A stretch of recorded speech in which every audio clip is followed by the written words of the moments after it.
Welcome, everyone. Today, we are going to explore how to change the language settings in the NewsBreak app. Whether you prefer reading news in Spanish or just want to switch for convenience, this video will guide you through the process clearly and quickly.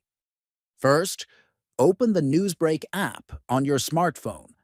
Next, tap on the star icon located at the top right. Then, tap on the Settings option, also found at the top right. Scroll down until you find the Text Size option and tap on it. You'll be presented with three options: small, medium, and large. Choose the size that best suits your reading preference, and that's it. You've successfully adjusted the text size in the NewsBreak app. If you found this video helpful, please consider subscribing to our channel, liking the video, and sharing it with others. Thank you for watching.